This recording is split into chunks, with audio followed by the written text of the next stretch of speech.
Okay, so... Oh, man, that's what I get for doing bits. I just cracked it right open. That's the first time I'm honestly surprised. First time I've ever busted a Blu-ray doing these dumb things. That's okay. I don't... It's with Nail and I. It'll be fine. I'm not selling this off anytime soon. That's fucking hilarious. Oh, man. Okay, at least it wasn't one of these other ones, so it's fine. Hey guys, welcome to an unboxing. Quite possibly the most cringe-inducing unboxing of all time on all of the internets.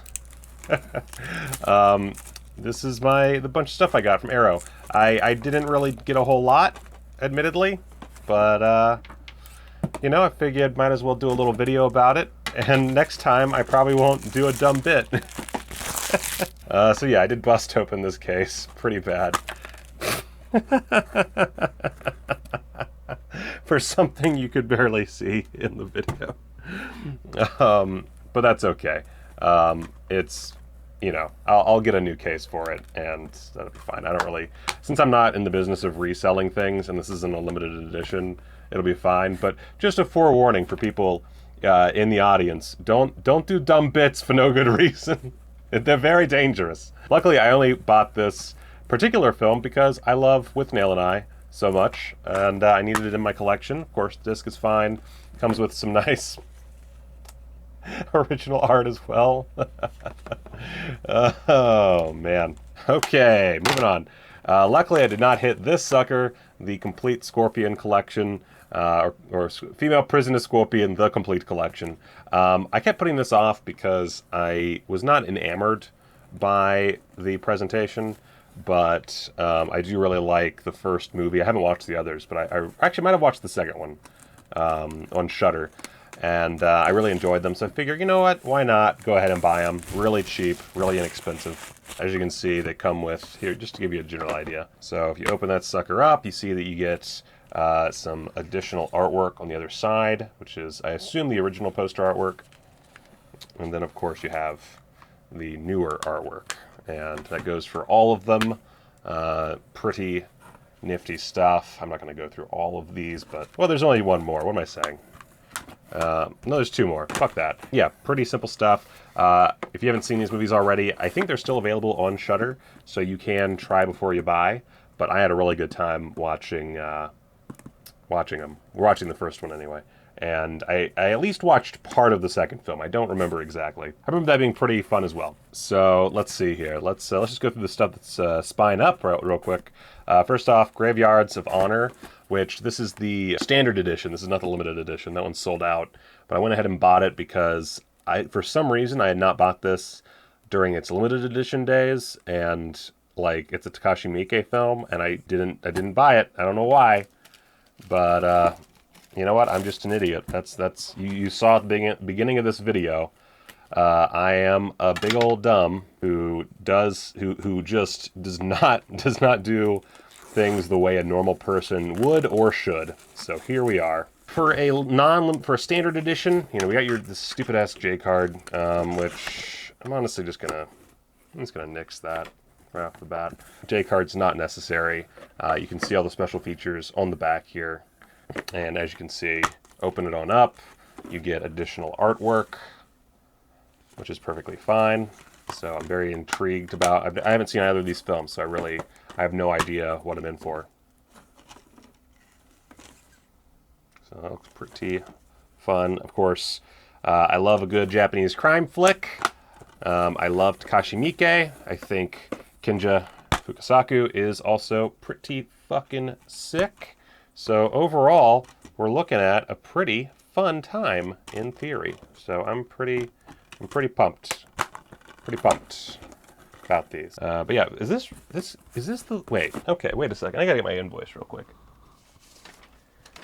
Did I get the limited edition and no, it says Graveyards of Honor Standard Edition. This is a nice box for a standard edition. That's not bad.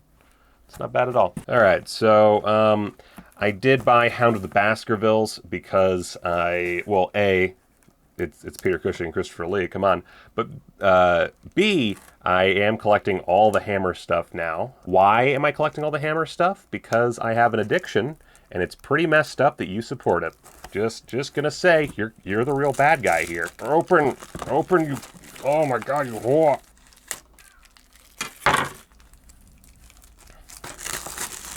Shitballs, fuck. Yeah, so as you can see, a little bit of extra artwork there. Pretty hardcore, if I do say so myself. Hound of the Baskervilles. These are all very cheap, by the way. Arrow sale is always super inexpensive. Of course, it does get a little bit pricier once you add shipping. I did buy from the Arrow site. I did also, by the way, buy some stuff from the Grindhouse video sale.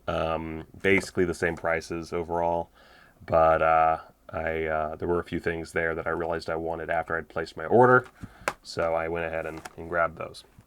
And I will talk about them when they get here. Maybe. I don't know. It's a bunch of artsy crap. Maybe you won't even care. Anyway, Phantom of the Paradise. As you might know, I already did a video on this movie. You should check that out. It's pretty good. And I love Phantom of the Paradise. And I realized that I only owned the Shout Factory release. And I was like, you know what? I'm going to buy the Arrow release. Don't need it, but I kind of want it. And yeah, I don't even remember what all... I think it's mostly the same, if I'm not mistaken. I'd have to go back and check, but look at that shit. Oh, love it. Love it. It is one of my favorite musicals of all time, one of my favorite films, period, and I just love it so much. If you haven't watched Phantom of the Paradise, definitely check it out. And the Shout Factory disc is really good, so I mean, honestly, you could go with either which way. I think the Arrow one might be preferred, but I'd have to double check. I did get Climax as well from Gaspar Noé, or no, Gaspar Noé? I don't know. You know, me and saying names is kind of a risky, it's some risky business, because I'm bad at it. Climax is really good. Some beautiful cinematography, some really fucked up ideas, and a killer cast. Just great. It's basically just a bunch of dances they get drugged by accident and party the night away, and things turn very bad for a lot of them. And it is fantastic. It is not necessarily a horror movie, but a lot of horrific shit does go down. There's the OG artwork there. And yeah, I figured at some point I'll have to do a video on Gaspar Noé. And so I might as well start grabbing some of his movies. Of course, I'll be getting the Irreversible Indicator release. So really exciting stuff there. I also bought Audition, another Takashi Miike film. And it's one that I honestly thought I owned. And I looked around and I was like, oh, nope, I actually don't. And it was like £5 on the Arrow sale. And I was like, okay, you've got my dollar, man. You've got my dollar. Audition, it is a very low-key horror film. There's not a lot of, like, terribly wild shit that happens, but when things get uncomfortable, boy howdy, they get super uncomfortable. If you still haven't seen this movie, I'm shocked, but go ahead, get out there, watch it. It's fucking great. And, ooh. Some poster artwork there. Look at that. Cool. Let's see, next up, Horror Express, baby! This is one that has a really cool creature design. Features Telly Savalas along with Christopher Lee and Peter Cushing. Chill, old-school horror movie. This is not a Hammer film. A little bit less, how to put this, less classy than that, but still a pretty, I think, well-renowned film. I think a lot of people like Horror Express. I'm pretty sure it's a loved film. I was just on a roll with these brand new audio commentary with Stephen Jones and Kim Newman. I think I've finally gotten past mistaking Kim Newman for a woman when I say his name. I think I've finally gotten past that. Some super sick original artwork. In fact, I'm just going to go ahead and flip that because that looks much better. I'll probably end up flipping a lot of these, but... oh, yeah. Oh, man. Good shit. Some quality terror aboard a train that is not Terror Train. Let's see, The Night Evelyn Came Out of the Grave. This is one that, you know, I'm trying to collect all my Giallo as well. There's a lot of things I'm collecting. I'm still not really a collector of Blu-rays because I like to create trolls out of you. But I certainly do have certain collections I am trying to put together, partially so I can do videos. Like, I would love to do all-encompassing videos on Giallo, on Hammer, on Jess Franco, which that's a especially horrifying proposition, but here's another one. And I also already own The Red Queen Kills 7 Times, which I need to do a review of that soon as well. And yeah, I just like a good Giallo, and so I added this in here. I think this also has Steven, what's his name? He's in here somewhere. Anthony Steppen from Django the Bastard. He's also in a movie that I should be reviewing tomorrow, Crimes of the Black Cat. I really like him, but I know he's a little stiff in this film. There's that very odd original artwork. Worms are waiting. That's good stuff. Good stuff. Oh my goodness. Kept putting this one off because it is not one of the more beloved Giallo around, but as long as I'm buying everything under the sun, might as well. Let's get to here these Tinto Brass flicks real quick. So these, I don't know, I have watched like 2 Tinto Brass movies in my life, I think, and I'm getting more into the sexploitation stuff more recently. I bought the original book that Emmanuel is based on, as well as that Sylvia Christel Indiegogo thing, I think, from Cult Epics. So I figured, you know what? Let's just go hog wild with these things. That looks so classy. Look at that. Got a little bit of thigh showing, and that's it. Good stuff. Good stuff. See, I don't know anything about this Tinto Brass collection is a strong word, but you know, series of films by Tinto Brass put out on Arrow. I didn't even read the synopses. I just bought them. Tinto Brass's first major film since the notorious Caligula stars Frank Finlay as a man who is terrified of losing his voluptuous wife, Teresa, because he is unable to satisfy her sexually. Oh, we've all been there, man. Our voluptuous wives. I just love these, like, sleazy little flicks. Ooh, it's set in 1940.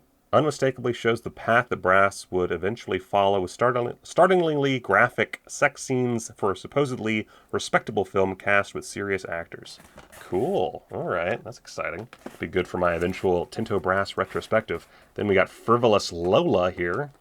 She does look frivolous, that Lola. I'm assuming that's Lola. Haven't you done enough damage already, bread knife? So yeah, Frivolous Lola. Riding that bike, showing them buns. One of the sunniest of Tinto Brass's erotic comedies, Frivolous Lola sets its breezy tone from the opening scene in which Lola cycles around a small Po Valley town in a flapping skirt that leaves nothing to the imagination. Sexy times. And then finally Cheeky, a film by Tinto Brass. Just, pop. Some more butt. Ravishingly shot in 2 of the world's great cities, bouncily scored by Pino Donaggio, and crammed with wall-to-wall nudity and casual sexual flings. Fun! Very fun. Very excited about that. Next up, this one, City of the Dead. This is actually a film I have not seen before, but I watched a trailer, and the black and white cinematography looks fucking beautiful. This is a Christopher Lee joint. And it's one that my lovely patron, All That Is Man, recommended to me, so I went ahead and bought it. I think also Diggum might have recommended this. I don't remember exactly, but either which way, I had some recommendations for it, so I figured why not. And I do actually remember I watched at least part of this as Horror Hotel, as part of one of those old, like, million movie DVD collections, and I don't remember anything about it, but I remember it was definitely not a great copy, so I'm excited to watch this in a beautiful, newer transfer. It looks really sick. This is probably the first out of this whole bunch I'll be watching. I'm very excited about it. All right, so next up, The Incredible Shrinking Man. This is one that's, what is this? This is like the 50s or the 60s. This was 1957. And is this a Corman joint? No, this is Universal. Right, directed by Jack Arnold. That's what it was. So yeah, I just love me some old school special effects wizardry, and that's really the only reason I bought this. Is I remember watching it a little bit as a kid. I remember the spider scene, of course, being very nightmare-inducing, so I figured I gotta check that out. There's the old artwork, which is just fantastic. Actually, I'm gonna go ahead and switch that too. I like that older artwork much more. But both are really good. Of course, Jack Arnold, as you can see, he directed It Came From Outer Space and Creature from the Black Lagoon. Jack Arnold, really great creature feature director. And I'm really excited to rewatch this. Oh my gosh. Haven't watched this again since I was a small child. Bicycle Thieves. That's exciting. This is one that I haven't watched since I was a teenager. I remember getting this from the local library. I got the Criterion Collection version. And it's just an important piece of cinema that I have not watched in far too long. I mean, I don't even think I could properly appreciate it back at that point in my life. I remember liking it a lot, but I don't think I could really properly appreciate it. So, Bicycle Thieves, again, one of those movies that just is kind of mandatory if you're studying film. So, and of course, Aero Academy, now defunct. Now it's just Aero, but Aero Academy put out what I am to understand is a pretty definitive copy of this film. So, I am also looking forward to revisiting this one sooner rather than later. And then, of course, we've got last two, appropriately enough, House 2 and House 3. I did not buy the collections originally, so I went ahead and just bought 2 more in my House quadrilogy. I did not buy 4. I took it out of my cart because I needed to save a little bit of extra money. But House 2, the second story, I have some fond memories of this one, but I also heard really bad things about it, so it could be that I shouldn't listen to people, I don't know. But of course, iconic poster artwork. Iconic. I remember being super fun, but I've heard so many bad things since then.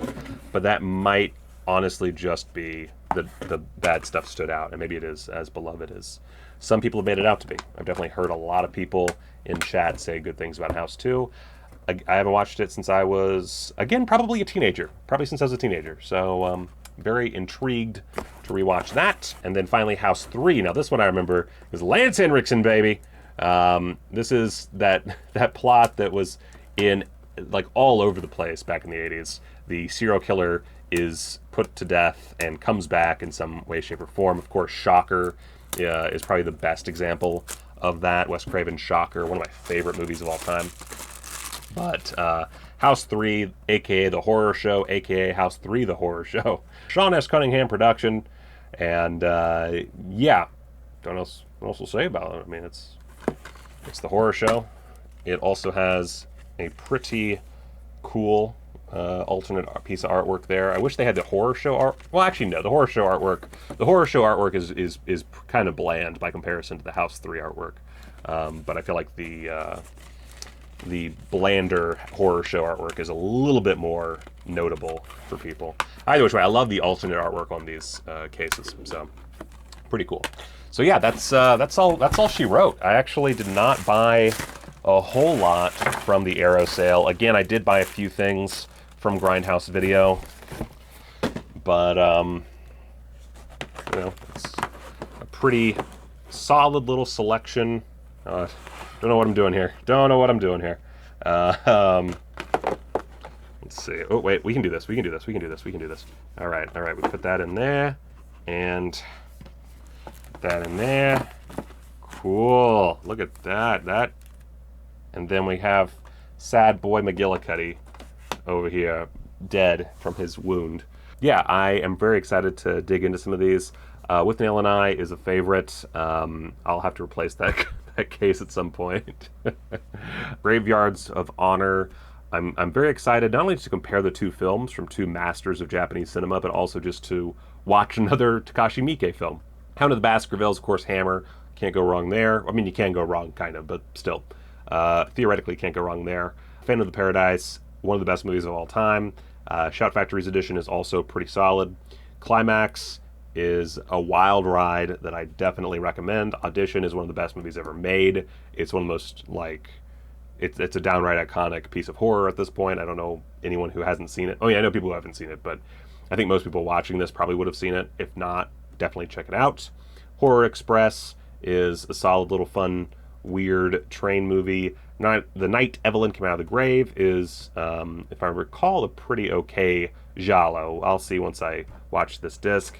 3 by Tinto Brass that should be fun, I hope. City of the Dead, highly recommended from a lot of people. Classic of the horror genre that I have sadly not watched in full, so we'll change that.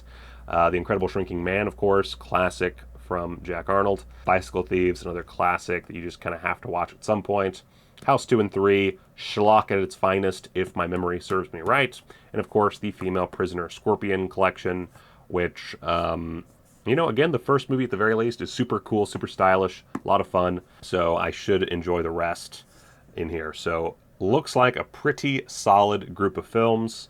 And yeah, thanks guys. Thanks for watching this pretty standard issue unboxing. And until next time, hey, you, right there, you, go watch a movie. Fuck, god damn.